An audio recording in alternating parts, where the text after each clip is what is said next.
I wandered around and looked at a couple of different decks. I did look at Nino's deck as well while it was going on, but there were a couple interesting things going on here too. Joe Crosby actually looks like the Azorius mage.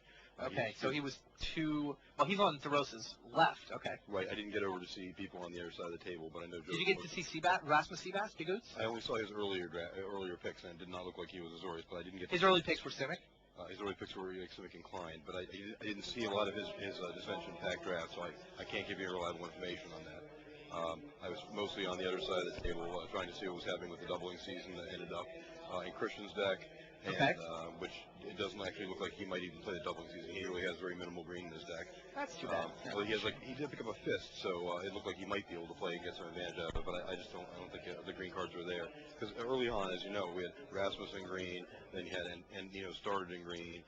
Christian started briefly in green, and then the next two players, both Brockman and Crosby, also were thinking about going into green. So you had 5 people kind of dabbling around in green early, and just everybody took that as a signal that it wasn't there anymore and switched up and went somewhere else. So it was a little bit odd. So where did they wind up? Well, Joe, I believe, is black, white, blue. He had an interesting pick that I guess Scott down here said that you might be interested in. There was an Aspera the Inscrutable in the draft, which is a pretty powerful rare card, the 3/6 that lets you basically look at your opponent's hand, make him discard cards. But he took the first wing that Nino opted not to take over the Inscrutable and passed that along. I don't know where that ended up, but that's a pretty powerful thing. But it looked like Joe went for a much lower curve, tempo-y sort of deck in Azorius.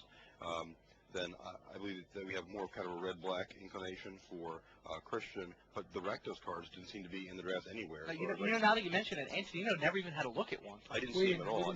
There was no X-Spitters, no Wrecking Balls, nothing Rakdos. We didn't even see a Cackling Flames. I got to think that somebody on the other side of the table was just grabbing up every Rakdos card they could find. And could be Bigoots, could be Takuya Usawa. If it were my guess, I'm going to have to guess it's Quentin. Because I saw Quentin's first draft after his first pack, and Quentin's draft was a mess after the first pack. He didn't have anything. He had like 2 Sadistic Augur Mages and a couple of Karus and like 2 green cards. He had really almost nothing in his deck. And so, if you get a good run of Rakdos cards, that can make a deck, much better very quickly. With cards that otherwise would have been considered very, very poor quality in pack 1 and 2, they all of a sudden become really, really good players. Like the Sellsword Brood and the Sadistic Augur Mage. They're fine in a Rakdos deck. So I think my guess, although I haven't seen the sheets yet, is that it might be Quentin with the Rakdos. Could you tell how many Orzhov drafters there were? There were not a lot of Orzhov drafters, as far as I could tell. I know that Joe has some Orzhov cards. Was there just not a lot of Orzhov cards? I don't think there were that much. I know there was a Pillory that ended up with Christian. Okay. I know there was a Blind Hunter that ended up with Joe Crosby. Yep. Early on, I know that there was Shuhei. There's a second Pillory in the draft. Shuhei looked like he was red-white early on, but I don't know if maybe he ended up moving to red-white-black. Again, I didn't get over that side of the table. That's where the camera was. I didn't want to block everybody's view. I'm sure he's. I'm sure if there was Orzhov to be had, he's Orzhov. Yeah, Shuhei. Yeah, that's what. That would be my guess, is that he decided to go red-white-black. Looks like the table had 2 Blind Hunters and 2 Pillories. And I think there were at least 3 Ministers of Impediments or Obstacles in the draft. And I think 2 of them ended up with one person, and 1 of them ended up with Joe. But I don't remember if it was Christian or Shuhei ended up with the Masters of Impediment. But that's a fairly significant card to look out for as well. So based on what you saw, who do you think had the best draft?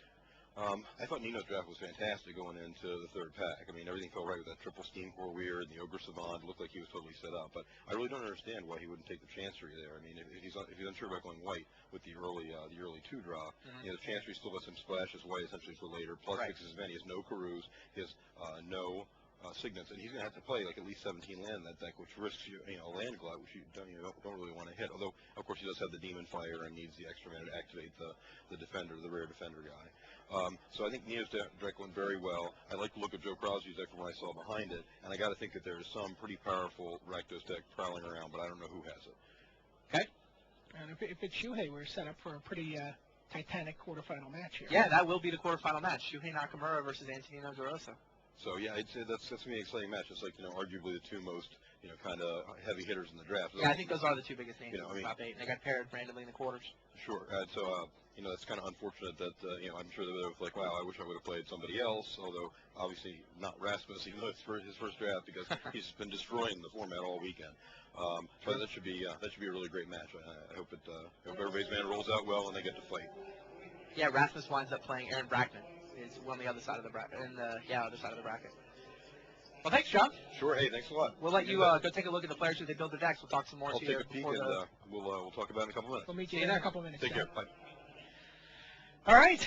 I think that basically brings the draft coverage portion of this to an end. We're going to go take a look and watch what these players have actually built to the decks, try to get a sense of who's happy, who's sad, how the deck's going to line up for the quarterfinals. So stay tuned. We'll play a couple videos for you, and we will be back with quarterfinal coverage in about 20, 25 minutes. Yep. So for Brian David Marshall, I'm Randy Bueller. See you in a few minutes. In a couple.